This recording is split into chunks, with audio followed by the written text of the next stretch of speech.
to Underrated Movies. I'm your guy, I'm your man, Mr. Alton Henry. Today, I'd like to talk to you about another underrated television show that I can't believe I didn't talk about this because I thought this was a pretty good continuation. This is a sequel to I won't say beloved franchise, but it's a franchise that's kind of somewhat, I guess you could say, in the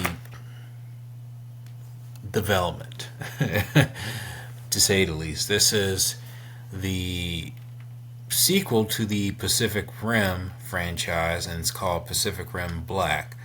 But it's an anime series, and the story centers around set kind of like in the far future, a little bit in Australia, after kaiju ravages the continent.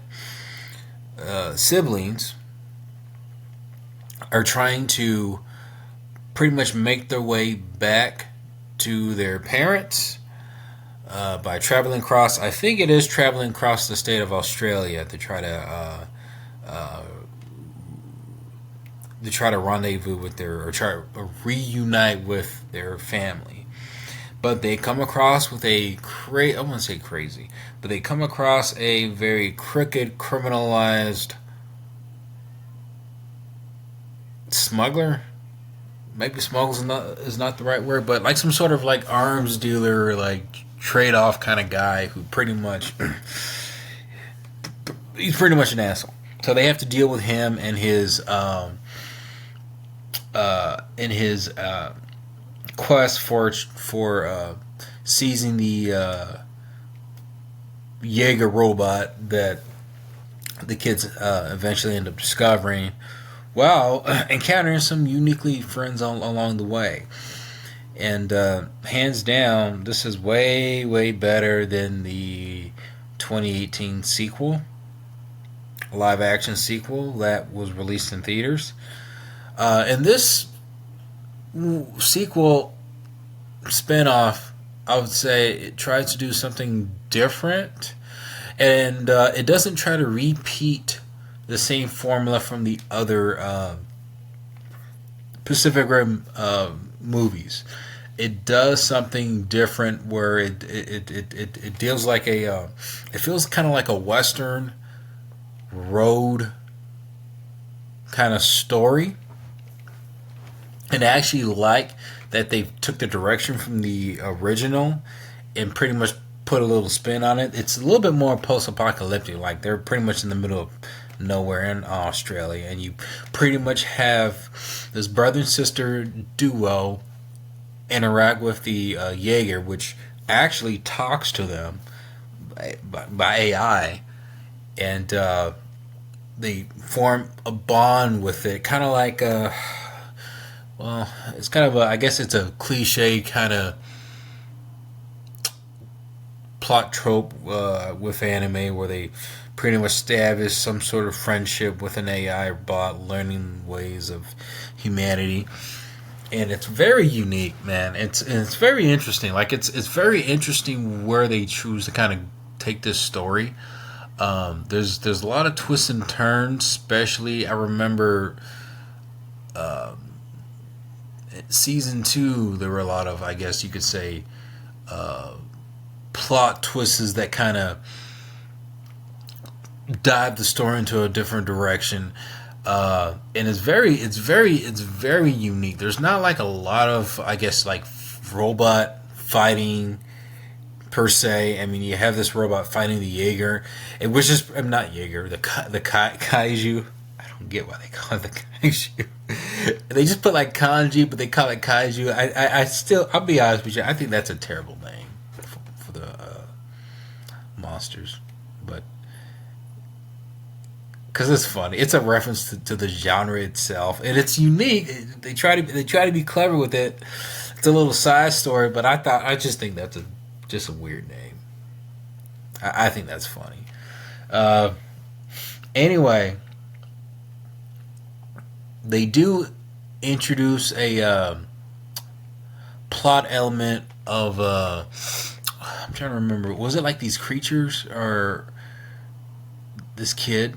these little the sister ends up befriending a little boy, or that has like some sort of memory loss, if I remember correctly, because it's been a minute since I've seen the series. But I do remember there's some sort of unique kid that has some sort of special power. Yeah, okay, I remember. Has some sort of special power that can transform also into a kaiju. So they bring this kid along. The kid also aids them to on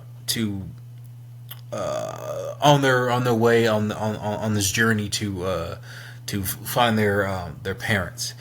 And there are some moments that get a little bit dark, revealing what happens to them, and it gets very very interesting where the story goes. And I love the sibling relationship. That's really the core of the story. And to be honest, Japan, I don't know how you do it, man. You make some pretty great villains. Like, I despise the villain in this. Like, they do a pretty they do a pretty good job making villains that you could sometimes sympathize, but you can also really hate. And I'm gonna tell you, I hated this character, this bad guy. What's the bad guy's name? I forget what his name is, but uh, I hated his character. They do a good job of just having just villains that you just. I think his character's name is Shane. They do a good job just having characters you're just utterly disgusted with. And this guy is a piece of crap. There's another character that does join in along the way, and she is a part of this gang run by Shane, but she eventually turns good and helps out the heroes of the story. And her character is cool. There's like a little father-daughter thing going on with her and then the lead villain Shane, where she's kind of conflicted on where her loyalties lie a bit. So they kind of play with her story a little bit. I thought they wrapped it up well into this. But if they continue to do sequels to this franchise and they try to do unique, different spins on it, I'm all game for it. I would hate for them to try to repeat the same cycle like they did with Uprising, because it just didn't work for me. It wasn't as memorable as the original Pacific Rim, but this one is. It's only lasts for 2 seasons. I would love for them to continue the franchise in any capacity. It would not surprise me if they somehow try to throw Godzilla into the mix. I don't know how they're going to do that, but I'll be up in open games for it. But if you're looking for a good mecha show, I would recommend checking it out. Do you really need to watch any of the live action Pacific Rims? No.